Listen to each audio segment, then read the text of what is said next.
मोदी पर हमला, कैसे पुतिन ने मोदी की जान बचाई।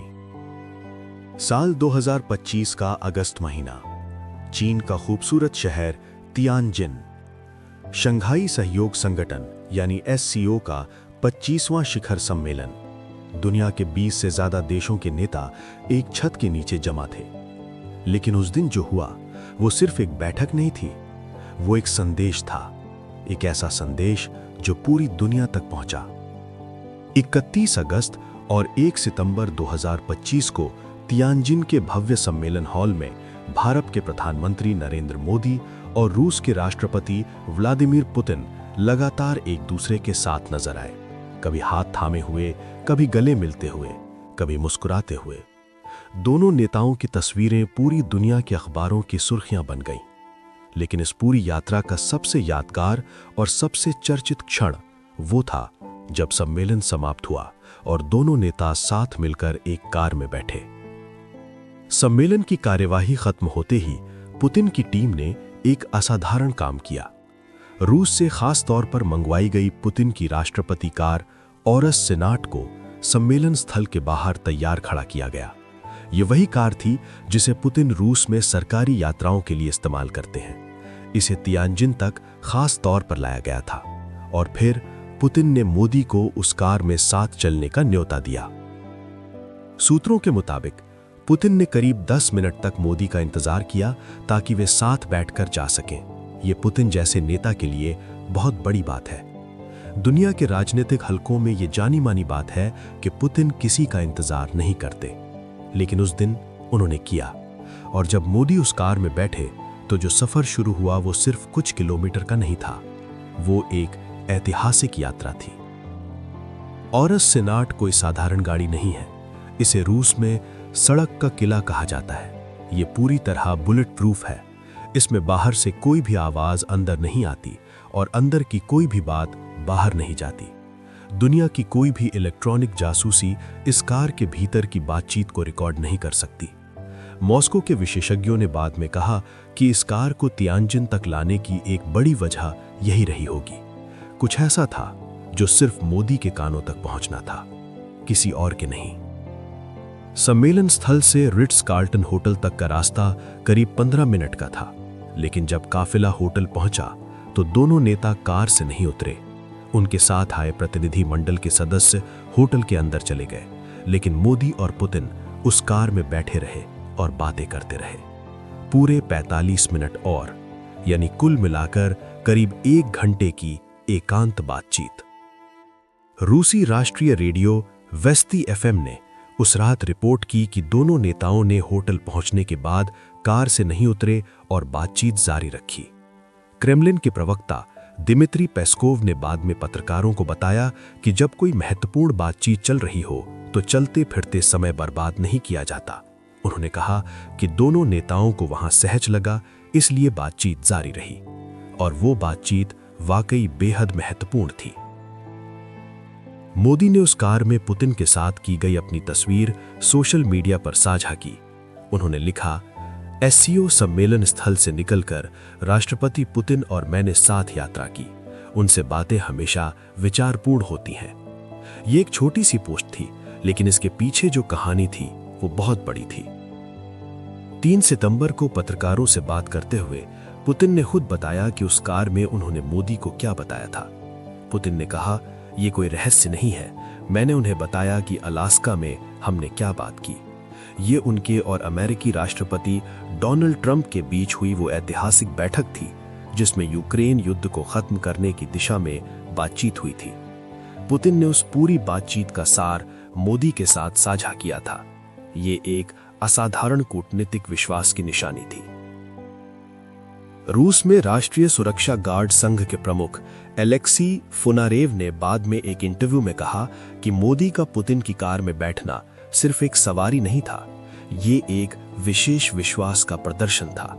उन्होंने कहा कि जब कोई विश्व नेता किसी दूसरे नेता की सुरक्षित कार में प्रवेश करता है तो वो बहुत बड़ा संदेश होता है।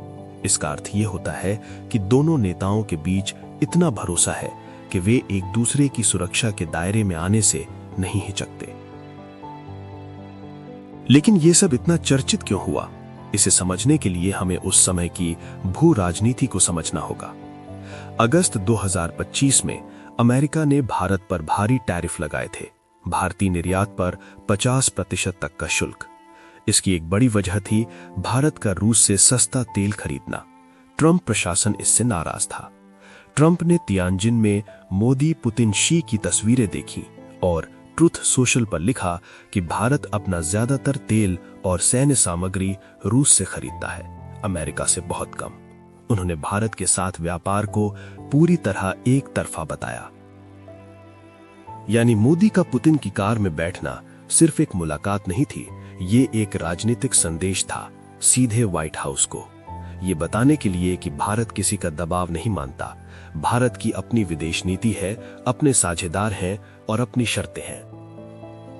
उसी दिन मोदी ने चीनी राष्ट्रपति शी जिनपिंग की होंगी कार में भी सवारी की। यह भी कोई छोटी बात नहीं थी। 2020 की गलवान घाटी की झड़प के बाद भारत और चीन के संबंध बहुत तनावपूर्ण हो गए थे, लेकिन तियानजिन में शी जिनपिंग ने कहा कि अजगर और हाथी को एक साथ आने का वक्त आ गया है, और मोदी उनकी कार में बैठे। एक दिन में दुनिया की 2 सबसे बड़ी परमाणु शक्तियों के नेताओं के साथ कार में यात्रा, ये किसी भी भारतीय प्रधानमंत्री के लिए अभूतपूर्व था। अब इस पूरी कहानी में एक और पहलू जुड़ता है जो सोशल मीडिया पर तूफान की तरह आया। अक्टूबर 2025 में एक खबर वायरल हुई। आरएसएस से जुड़ी पत्रिका ऑर्गेनाइजर ने एक रिपोर्ट प्रकाशित की जिसमें दावा किया गया कि एससीओ सम्मेलन से ठीक पहले रूसी खुफिया एजेंसी एफएसबी ने कुछ ऐसे संदेश पकड़े थे जो चौंकाने वाले थे। इन संदेशों में एक अमेरिकी ऑपरेटिव का जिक्र था जो बांग्लादेश की राजधानी ढाका में तैनात था। उसका नाम था टेरेंस अर्विल जैक्सन। वो अमेरिकी सेना के स्पेशल ऑपरेशन से जुड़ा था और ऑफिशियली तौर पर एक सैन्य प्रशिक्षण मिशन पर था।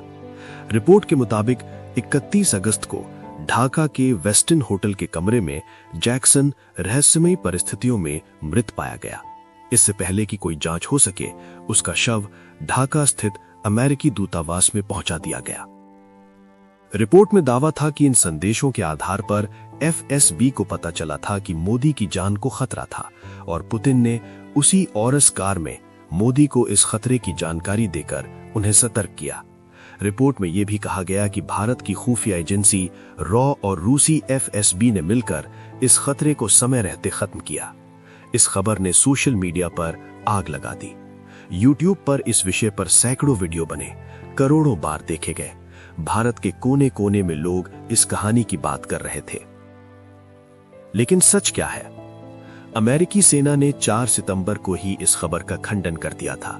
लेफ्टिनेंट कर्नल एली स्कॉट ने कहा कि अमेरिकी स्पेशल ऑपरेशंस कमांड के सभी जवान सुरक्षित हैं। ऑर्गेनाइजर की रिपोर्ट खुद OSINT यानी खुली सूचनाओं पर आधारित थी और उसमें साफ लिखा था कि कई दावे अनवेरिफाइड है।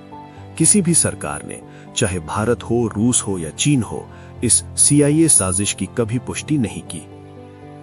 तो सच ये है कि जो कंफर्म्ड है वो ये कि मोदी और पुतिन के बीच 1 घंटे की बेहद गोपनीय और महत्वपूर्ण बातचीत हुई।